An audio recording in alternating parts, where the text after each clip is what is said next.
poeta curitibano Paulo Leminski viveu apenas 44 anos. Uma vida intensa e dedicada incansavelmente às palavras.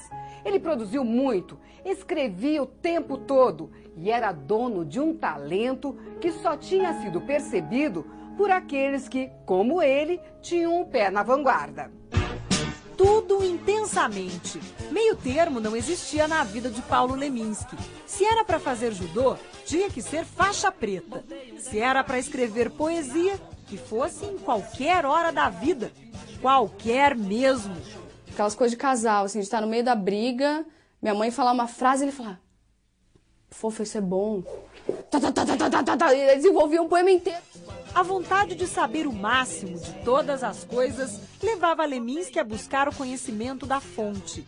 Estudou latim a ponto de virar tradutor de textos clássicos. Buscou no hebraico um jeito de ler a Bíblia no original.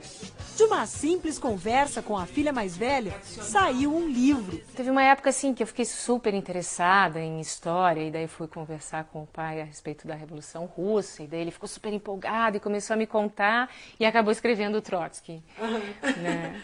A biografia do Leon Trotsky. Um intelectual mesmo, né? Daquele tipo desmedido até nos estudos, né? O Paulo andava, ia por bar com os livros dele, com as anotações, sempre papel em branco, folha em branco dentro do livro, que estava lendo 2, 3 canetas. Paulo Leminski não se contentou em fazer poesia recitada. Tinha também que criar poemas com melodia. A escolha do nome dele para batizar a pedreira, que foi palco de tantos shows em Curitiba, é bem apropriada. Leminski compôs muita música, aprendeu violão sozinho para isso e teve ainda muitos parceiros, alguns bastante conhecidos. O curitibano colaborou com a MPB, com o rock and roll, com a Tropicália. A simpatia pelo concretismo aproximou Leminski de Caetano Veloso. Nós nos adoramos desde a primeira vez que nos vimos, porque a conversa não acabava nunca. Quando vinha a Curitiba, Caetano frequentava a movimentada casa do escritor. As festas tinham muita música. E ele cantou aquela do verde. A verdura. Verdura. E ele cantou assim em casa. Eu fiquei maravilhado. Como aquilo era... Eu terminei gravando essa música porque eu achei que era uma canção que era um grande poema. De repente me lembro do verde, a cor verde, a mais verde que existe. A cor mais alegre, a cor mais triste. O verde que vestes, o verde que vestiste. Ele era único, muito original, muito genuíno, assim, única mesmo. E os novos baianos poderiam ter um sexto integrante, palavra do parceiro Moraes Moreira.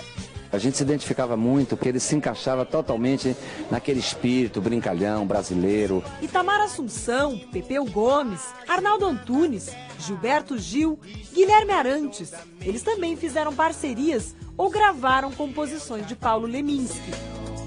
Tome muito cuidado, que esse sol é uma rosa.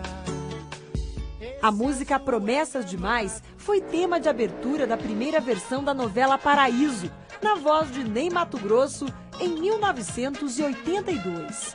Não precisava não acenar, não precisava não promessas demais. Em Curitiba, Paulo Leminski abraçou o rock.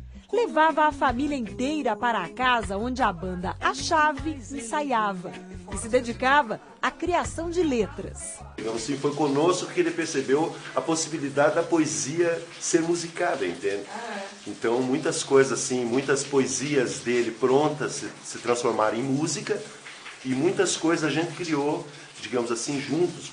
Leminski era fã da guitarra elétrica, num tempo em que isso criava polêmica. Defendia também o rock brasileiro em português. Para isso, mexia até na grafia do inglês. O primeiro show do Blindagem, realmente como Blindagem em Curitiba, foi um show com o nome, até o nome foi dado pelo Leminski, chamava-se Blue do Sul, né? O legal é que ele mudou o nome, não era Blue com B-L-U-E, era B-L-U. Com o Blindagem foram dezenas de parcerias. Perdi-me na vida, achei-me no sonho, a vida que levo não é a que quero. A filha mais nova, Estrela, cuida da parte musical do acervo do pai. Muitas composições ainda são desconhecidas do público. A vontade é lançar um disco com as inéditas.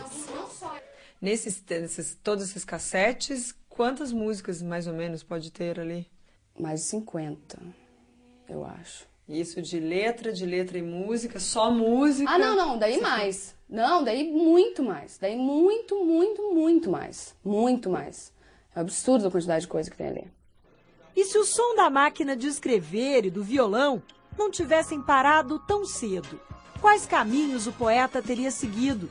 Como o questionador Paulo Leminski se adaptaria ao mundo politicamente correto de hoje? E o que ele diria de ter virado nome de escola, de ponto turístico da cidade? Eu acho que ele guardaria uma boa... Ele não seria surpreendido por isso.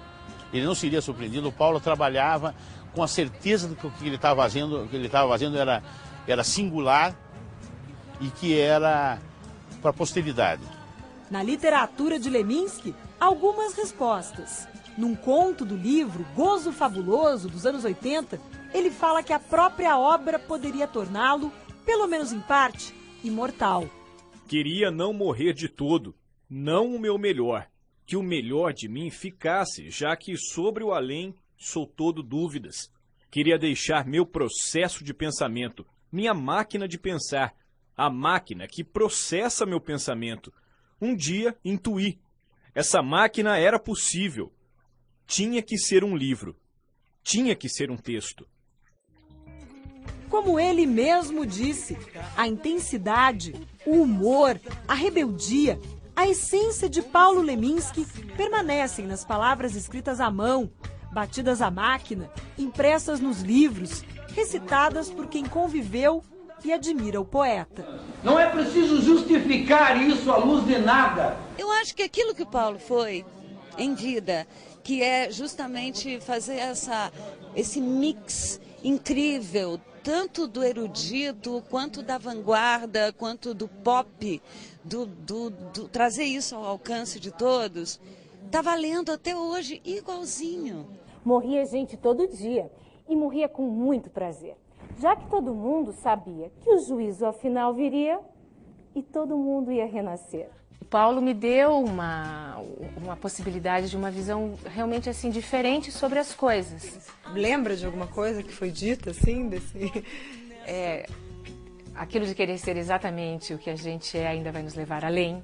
Queria entrar com os 2 pés no peito dos porteiros, dizendo pro espelho, cala a boca, e pro relógio, abaixa os ponteiros. E isso eu acho uma coisa muito bacana, assim, de enxergar o quanto o Paulo é nacional e o quanto o Paulo, de alguma forma, tá ajudando a construir, sei lá, esse negócio que a gente chama de identidade curitibana, que ninguém sabe o que é direito, né? Eu saio da embriaguez de viver para os sonhos de outras esferas. Via tudo que havia, não via a vida havia. Não é uma bela história do nosso poeta? Hoje nós ficamos por aqui. O Meu Paraná volta no sábado que vem ao meio-dia. Até mais, tchau! Ela é tudo que me sobra. Viver vai ser. Ela é tudo que me sobra. A nossa última hora.